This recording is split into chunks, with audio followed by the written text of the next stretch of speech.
The Japanese authorities say the clearing of towns destroyed by the tsunami in March will take at least until next summer. Diggers and waste trucks cover a huge area along the Japanese coastline, working their way patiently through the piles of wreckage still left behind.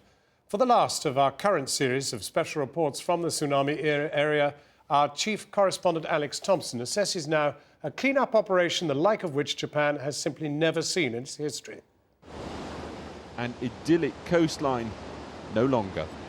Flat land now desperately needed to dump the tsunami's waste, right up to the Pacific beaches.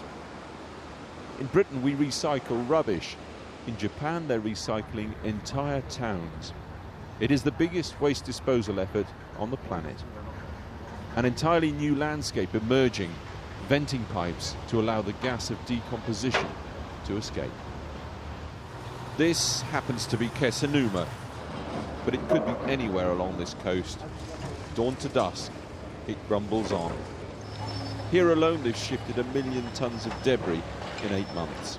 Go to the office where they organise it all and you sense it's kind of busy.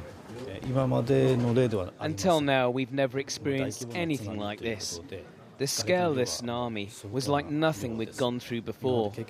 I've just never seen this amount of rubble.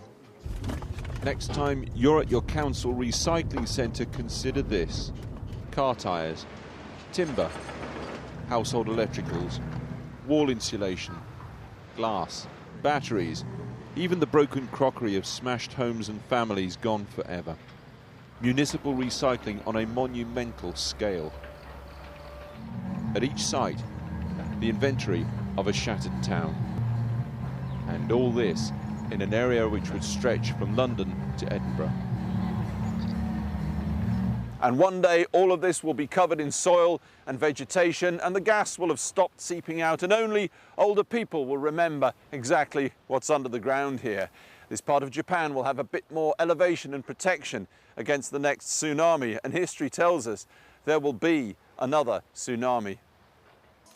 Which is why people here need to know they're not forgotten. And this week the Dalai Lama was here to reinforce that message. I want to see their face. He wanted to see their faces. He'd already felt their emotion. And all this in, of all places, Ishinomaki. Almost 4,000 died here, more than in any other town.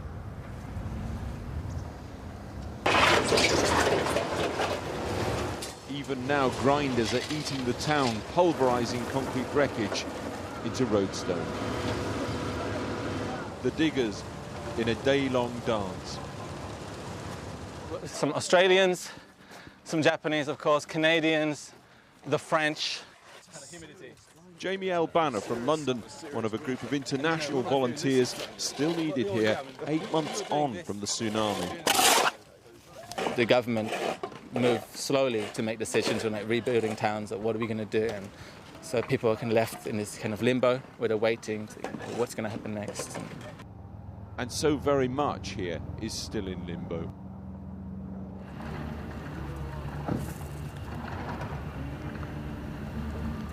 Okawa Junior School is not a school now. It's a shrine. It's a shell. The village it served has gone.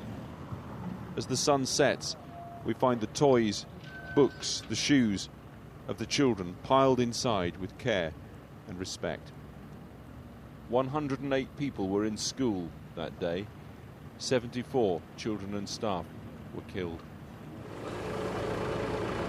Which is why, just above a plain where 23,000 people used to live, they're in the business of hope. At a Buddhist temple in Rukuzentakata, just up the coast, they're planting cherry trees, symbolising rebirth, new beginnings. But the fact is, these trees will have to blossom through 10 springs or more before this shattered coast is healed. Alex Thomson, Channel 4 News, Rukuzentakata. And on our website at channel4.com/news, a clickable video map showing how we tracked the Japanese tsunami disaster in March as we chart the recovery now. The maps include raw footage from when the tsunami struck, as well as all of Alex Thomson's remarkable recent films from Japan, 8 months on. You'll also find behind-the-scenes photographs and blogs.